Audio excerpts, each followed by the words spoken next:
Hey there, guys. This is Slamzaron, aka YouTube's Tasuke. As you can probably imagine, I've been watching Dragon Ball Super, and the reason why this one has taken so long is because I've been trying to figure out if I wanted to uh do reviews of like each story arc, since we kind of have a general idea currently of where like each stopping point is, quote unquote, for each arc. So, I mean, for the newer material, we might have to kind of figure things out a little bit, or it might just be a longer arc. I don't know, but or if I just wanted to just wait until the entire series was done and just review the entire thing. And I feel like I think I'm just gonna go ahead and do like it in chunks. Um, and maybe I'll do like an overall review, or like maybe when a dub comes out. I know there's the people seem to think about that there's going to be an Asian dub for Toonami Asia. I'm of the mindset with that, by the way, that there's no real evidence stating that it's going to be a dub. I'm not trying to be a Funimation fanboy. I'm not trying to be an elitist either. So, basically, my viewpoint on that, not to get sidetracked, is that, like we just don't know. We're just gonna have to wait and see. It could be dubbed, could not be. I've really only seen one English dubbed Asian produced English dub anime, but at any rate, I figured I'm just gonna do it in like chunks. And as I'm recording this, I'm on episode 22. I've been watching Dragon Team's subs of it. I had to switch over to over 8,000 for a little bit since Dragon Team for a while they just kind of stopped, and then over 8,000 took over. I also am kind of the mindset that they may be the same group, and they maybe just wanted to have a different place to sort of like put their quote unquote not perfect episodes, because I know they put a lot of work in the translations and whatnot. And I will go ahead and say that as far as over 8,000, there were a few typos, but the translation seemed fine, and I eventually switched over because the translator for Dragon Team say, they're pretty good. So I'm like, okay, well, if he thinks they're good, then obviously they're good. So, but yeah, this is just gonna be a review of the first, really the first 14 episodes, maybe. I'm trying to, I think it was up to 14 and 15. I can obviously look it up as I talk, so I can get the exact time frame. But basically, I'm doing the Battle of Gods / Beerus story arc, the saga, if you will. I'm doing that arc for review. Basically, like the first arc of Dragon Ball Super. So yeah, I did like. I guess I'll just start off with the opening theme song. Chosetsu Dynamic. I like it. I do agree with the people, who remember the guy from Rurouni Kenshin. I'm pretty sure it's one of the Rurouni Kenshin people singing the theme song. I do remember. I do know that, or rather, I do agree that yeah, up to episode 14. Anyway, I do agree that his vocals did sound kind of tired. He's an older man, and I listened. The English version that was on the CD was actually pretty good. I have the single, but I like the open. It did sound a little. It does sound a little almost non-Dragon Ball. I do think it does sound just a little bit. I've kind of gotten used to it by now, and obviously the ending theme, the first ending theme, hello, hello, hello, and that was pretty good. And we got a little bit of Starring Star as well. I think it started during the Beerus arc, and then obviously it's continuing through the next one, the Resurrection F / Second Coming of Third Coming of Frieza. Actually, the Third Coming of Frieza. But that's a nice song as well. My favorite part of that song is the Hajimaru story. That's my favorite part. I don't know why, but yeah, I like the first episode. It was a little more low key. It wasn't like it had Goten and Trunks fighting a dinosaur at one point, but other than that, there's not any much action. And I liked how they had Goku being a farmer, because obviously Goku and Chi Chi, they don't have an easy way of income. I think from what I remember, I think I read somewhere that the Ox King was giving them money, or I imagine that's how it was, or maybe it was just all life savings, which is possible actually. But I thought it was kind of funny how Goku has a job, and it's sort of like a tie into the Tarble thing, the Jump Super Anime Tour.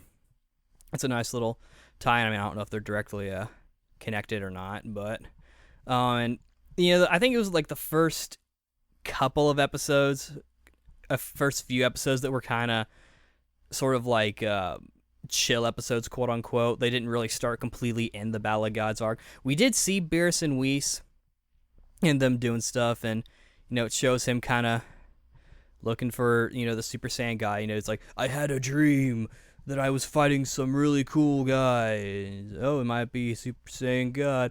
Oh, okay, let's go find him then. That kind of thing.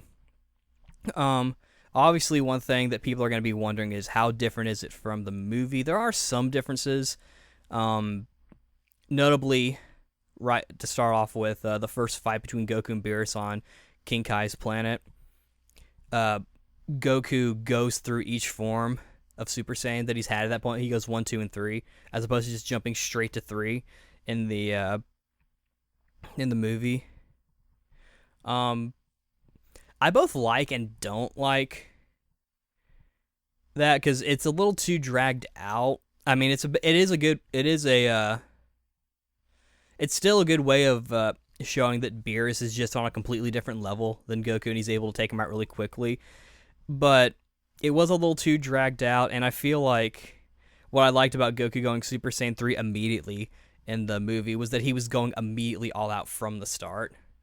And so it's like, I don't know, I guess the main thing is that it was just kind of unnecessary, and it was this episode in particular, I think it was episode 5, where the animation quality kind of went down a bit. From what I understand on the DVD and Blu-ray, they've fixed it, and it looks nicer. It's not going to look like the movie. Like, let's be real here. This is a TV show. It's not going to look like super nice like the movie. So, all the people complaining, we should probably get that out of our heads, like, right now. It's not going to look like the movie. It's even from, like, a quality assurance thing, it's going to look a little different, just because, they probably have a little bit of a less budget with this one than they do the movie. It still looks nice, and I still like seeing a newly animated Dragon Ball show. Some other differences. This is something that was kind of touched on in the Vegeta and Bulma vacation episode with Trunks. Instead of at Bulma at a Capsule Corporation, in I guess their backyard or something, or probably their front yard, knowing them, or I don't know. But instead, it's on a boat. And that's one. That's like a set. That one's not too big. In fact, it still looks like a party thingy, and it's still Bulma's birthday, like all that stuff. I remember that we are shown a little bit of Pilaf and them, sort of what they were doing. And it's at this point that the episode has like these weird sort of borders around the characters, almost like a stylistic choice, but I feel like it was, I don't know, it's just kind of random out. But yeah, I know the production values of this show has been a subject of what people have been talking about. And let's see what else. I'm pretty sure there was something. I mean, obviously like several scenes are different. Like there's no like drunk great Saiyaman thing with Pilaf, like, or yeah, like in Mai grabbing Trunks and being all like, I'm gonna kill him, give us the Dragon Ball. In fact, I don't even think they touched the Dragon Balls. They showed Goten and Trunks looking at the Dragon Balls, so it's like the same thing. And it's the same like idea, like, oh, let's use the Dragon Balls to fucking figure out where the Super Saiyan God is. And same thing, Shenlong, whatever you want to call him, I don't fucking care. I know I'm being weird because I said Great Saiyaman, but I say Saiyan, but I don't know.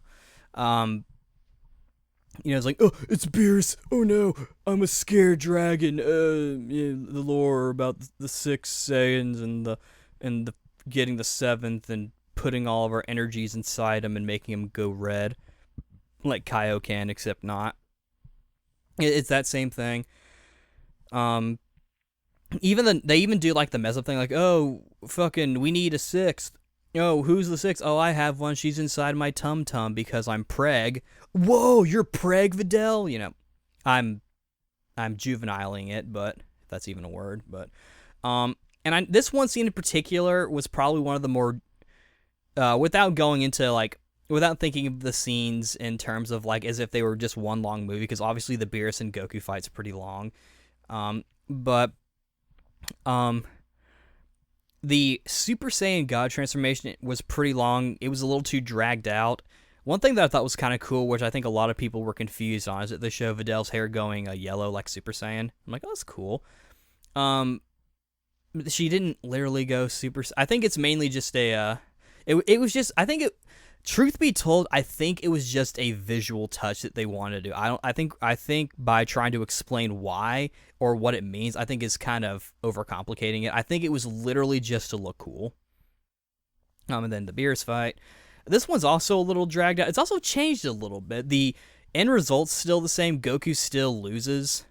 He doesn't have the disappointment in Super Saiyan God, at least not at first. Like, he kind of brings it up later on, I think.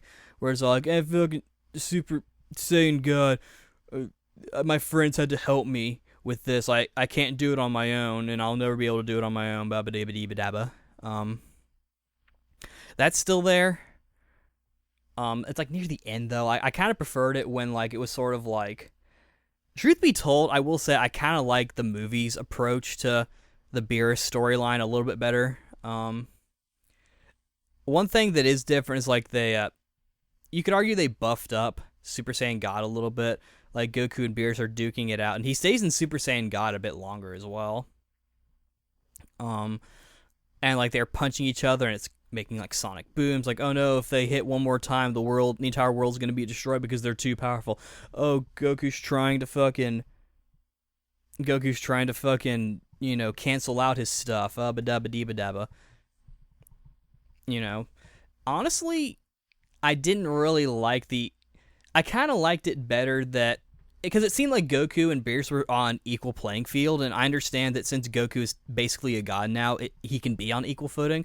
But in the movie, I felt like that Goku was still fighting a losing battle. Like, they were close, but Beerus was still just a hair stronger, and so he was still technically, quote-unquote, winning. I like that approach better just because I feel like it... I felt like with, I do agree with, Screw Attack and Rhyme Style and whoever else has said the whole thing, that Goku's whole thing is he's about breaking limits. And, I feel like, that was the important thing of that fight. It wasn't about Goku putting up a good fight and all of that. It was still cool to watch. It did drag a little too much, I think, and I still kind of want to know. I don't know. I guess Saiyans can breathe in space. I mean, I guess it makes sense since they're aliens, but or it's probably the god powers. Honestly, I've never thought about that, but I felt like even if he's like, it's not like I don't know. I've sort of like I have a different viewpoint on what Super Saiyan God is in comparison to Super Saiyan God, Super Saiyan Super Saiyan Blue, but no. Also the reason why Beerus can't fight anymore is a little different. He falls asleep. Whis, brings up the idea like, oh, you pretended to fall asleep. And they kind of, from what I remember, it's been a little bit because I've been, I watched like a bunch of the later episodes back to back because eventually I'm just like, I'm tired of Dragon Team. I'm going to go to over 8,000. So, where was I? I feel like that with Beerus, what they're trying to do is that he kind of likes having someone who can match him in strength. And that's cool. I think I actually like that as well because kind of, it's sort of like how in Resurrection F, Um, you could argue like, yeah, Beerus, he's tempted to destroy the Earth, but he kind of likes the maybe a teeny bit. That's more of like an that's more of an analytical thing. That's not necessarily true at all. For all I know, I could be completely wrong. And Beerus is all like, I'm just hanging out with these guys. I'm gonna leave at like 2. I have to go to work. I have to go to my office job, and I have to go do my office things. That should be how Dragon Ball Super ends. It turns out it's all Beerus' dream, and he's working at like Southern Company or something. I only say that because I'm in Georgia. Or he's working at Georgia Power or some other like corporate company, and he's typing on his computer, and he's all like, ugh, I wish I could fight someone really strong and that I was super powerful and I looked like fucking Anubis from, like, I looked like a cat and I looked like some Egyptian sphinx and whatnot. Um, uh, but overall, I liked it. The music, I know a lot of people do not like Sumitomo's music. Personally, I actually kind of like it because to me, it sounds like a mix of what Kikuchi did as well as kind of what Bruce Falconer did, sort of. I mean, truth be told, I listened to the Kanzenshu podcast about the music, and personally, I feel like I don't really like either one. I feel like I kind of like I like a more contemporary sounding track, but I also like an orchestral contemporary sounding track to music. I prefer that, because Bruce Falconer sounded really artificial. Kikuchi sounds like Godzilla music. And I don't mean any disrespect by that to either, but that's just sort of like an idea, like the horns and whatnot. That I don't even think that's from Dragon Ball. That's from something else, I'm sure. But yeah, I enjoyed this first arc. I do think that the movie version of Ballad Gods did it better.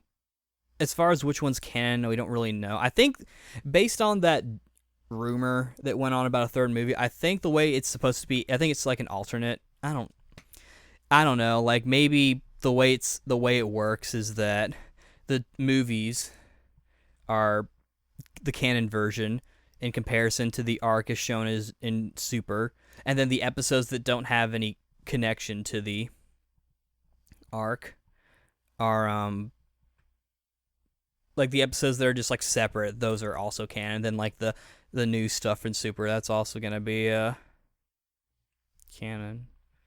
I don't know. Like, I will go ahead and say, because I'm watching the Resurrection stuff, I do kind of like what they're doing. I also kind of don't like it. It does have its interesting moments, but yeah. Overall, I liked it. Oh, the music. I did like Sumitomo's. There was, I think, a couple instances where it was reused music from Kai, the Buu Saga of Kai, because I've also been watching that. And so that was a thing, but I mean, like, I don't care.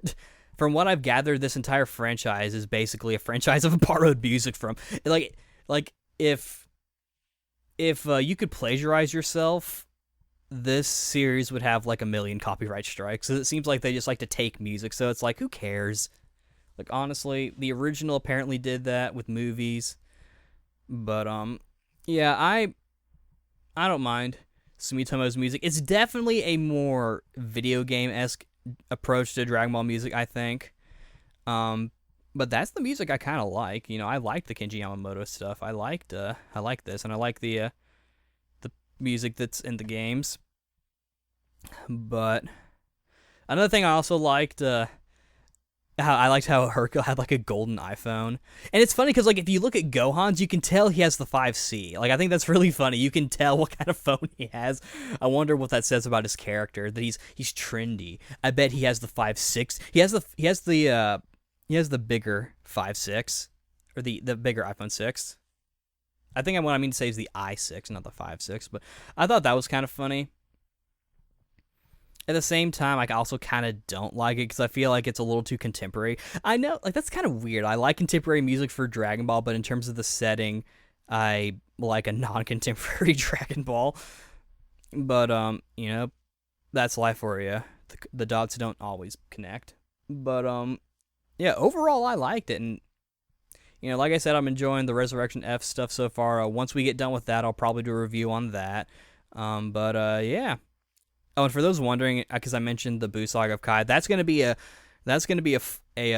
full review of that entire series.